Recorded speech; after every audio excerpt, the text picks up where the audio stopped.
یار یہ بات تو ہمیں بتانا چاہیے تھی نا، ہمیں ایجوکیٹ کرنا ہے لوگوں کو، بڑے چھوٹوں کو بتائیں، والدین بچوں کو بتائیں، حکمران اپنی قوم کو بتائیں، میں اور آپ امت کا ہر فرد بحیثیت امتی ایک قوم، ہم یہ معلومات اپنے آگے آنے والی جنریشن تک ٹرانسفر کریں کہ ہم فلسطین سے کیوں محبت کرتے ہیں۔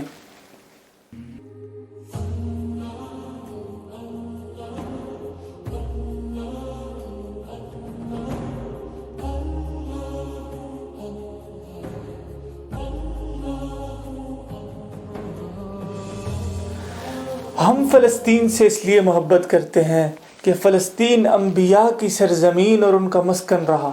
حضرت ابراہیم علیہ السلام نے فلسطین کی طرف ہجرت فرمائی۔ اللہ تبارک و تعالیٰ نے حضرت لوط علیہ السلام کو اس عذاب سے نجات دی جو ان کی قوم پر اسی جگہ نازل ہوا تھا۔ حضرت داؤد علیہ السلام نے اسی زمین پر سکونت اختیار کی اور یہیں اپنا محراب تعمیر کرایا۔ حضرت سلیمان علیہ السلام نے اسی ملک میں بیٹھ کر پوری دنیا پر حکومت کی۔ چونٹیوں کا مشہور واقعہ جو قرآن کریم میں مذکور ہے کہ جب اس نے سلیمان علیہ السلام کو چونٹیوں نے آتے ہوئے دیکھا تو ان میں سے ایک چونٹی نے کہا کہ چونٹیوں اپنے بلوں میں گھس جاؤ۔ وہ اسی سرزمین کے شہر اسقلان کی وادی النمل کا واقعہ ہے۔ ہم فلسطین سے اس لیے محبت کرتے ہیں کہ حضرت زکریا علیہ السلام کا محراب بھی اسی شہر میں ہے۔ حضرت موسیٰ علیہ السلام نے اپنے ساتھیوں سے جب کہا تھا کہ اس شہر مقدس میں نازل ہو جاؤ، وہ یہی شہر مقدس ہے، وہ فلسطین ہے۔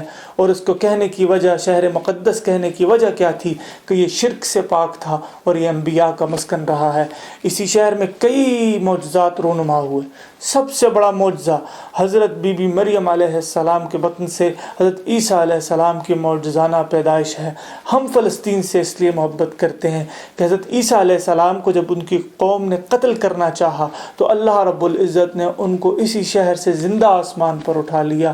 ہم فلسطین سے اس لیے محبت کرتے ہیں کہ قیامت کی علامات میں سے ایک بڑی علامت حضرت عیسیٰ علیہ السلام کا واپس نزول ہے دنیا پر، وہ اسی شہر کے مقام سفید مینار کے پاس ہوگا۔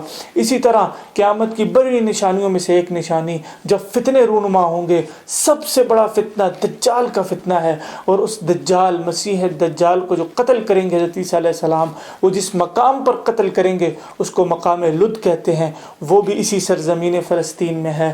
ہم فلسطین سے اس لیے محبت کرتے ہیں کہ فلسطین ارض محشر ہے، یہاں پر میدان محشر لگے گا۔ ہم اس سرزمین سے اس لیے محبت کرتے ہیں کہ فلسطین کو یہ اعزاز حاصل ہے کہ جب مسلمانوں پر نماز کی فرضیت کا حکم آیا تو سب سے پہلا مسلمانوں کا قبلہ وہ فلسطین رہا۔ نبی کریم صلی اللہ علیہ وسلم نے معراج کی رات کو جو آسمانوں کا سفر کیا، سب سے پہلے آپ کو مکہ مکرمہ سے بیت المقدس یعنی فلسطین لایا گیا۔ اسی طرح اس مقام کو یہ بھی شرف حاصل ہے کہ سرور دو جہاں صلی اللہ علیہ وآلہ وسلم کی اقتداء میں تمام انبیاء اور رسل نے اس فلسطین کی سرزمین پر نماز ادا فرمائی۔ اللہ کے پیارے رسول صلی اللہ علیہ وسلم نے اس نماز کی امامت فرمائی۔ اس شہر میں وقوع پذیر ہونے والے بہت سے تاریخی واقعات ہیں، ان میں سے ایک واقعہ قصہ طالوت اور جالوت بھی ہے۔ اسی طرح جو یاجوج اور ماجوج دنیا میں قتال اور فساد برپا کریں گے وہ بھی اسی شہر سے ہوگا۔ اسی طرح یہاں پر حضرت ابو ذر رضی اللہ تعالیٰ عنہ کی روایت بھی ہمیں یاد رکھنی چاہیے کہ وہ کہتے ہیں کہ میں نے رسول اللہ صلی اللہ علیہ وسلم سے عرض کیا کہ زمین پر سب سے پہلے کون سی مسجد بنائی گئی؟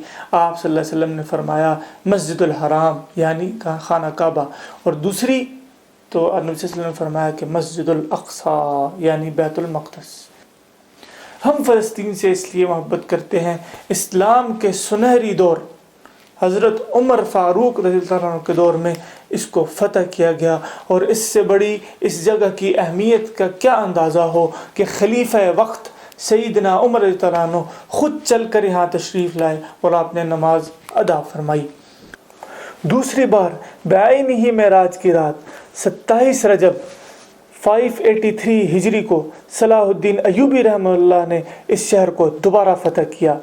اور یہاں پر ایک بات ضرور یاد رکھیں کہ قرآن کریم کے نزول سے پہلے بیت المقدس کا نام قدس تھا، قرآن نازل ہوا تو اس کا نام مسجد اقصی رکھ دیا گیا۔ یاد رکھیے مسجد اقصیٰ اور بلاد شام کی اہمیت بالکل ویسی ہی ہے جیسی حرمین شریفین کی ہے۔ قرآن کریم کی یہ مبارک آیت وَلَقَدْ كَتَبْنَا فِي الزَّبُورِ مِن بَعْدِ الذِّكْرِ أَنَّ الْأَرْضَ يَرِثُهَا عِبَادِيَ الصَّالِحُونَ سے یہ استدلال لیا گیا کہ امت محمد حقیقت میں اس مقدس شہر، اس مقدس مقام، اس مقدس سرزمین کی اصل وارث ہے۔ اور فلسطین کی عظمت کا اندازہ اس بات پہ بھی لگایا جا سکتا ہے کہ وہاں پر ایک نماز کا اجر 500 گنا بڑھا دیا جاتا ہے۔ یہ ساری معلومات اپنے تک محدود نہ رکھیں بلکہ لوگوں تک پہنچائیں، ان کو بتائیں کہ فلسطین سے ہماری محبت کیا ہے، ہمارا رشتہ کیا ہے، یہ ہمارے ایمان کا حصہ ہے، اسلام کا حصہ ہے، اس کے بغیر ہمارے اسلام کی تاریخ مکمل نہیں ہے۔ لوگوں کو بتائیں کہ یہ کتنی تاریخی جگہ ہے، اس کا ہمارے ایمان اسلام کے ساتھ کتنا گہرا تعلق ہے، تاکہ لوگ اگلی نسل تک اس کو ٹرانسفر کریں، تاکہ یہ معلومات ہمارے پاس نقلی بھی اور عقلی بھی ہر حوالے سے محفوظ رہے۔ اللہ رب العزت فلسطین کے حالات پر رحم فرمائے، ساری امت مسلمہ کو ایک جسد واحد بنائے، تاکہ ہم آنے والے حالات سے مل کر نمٹ سکیں۔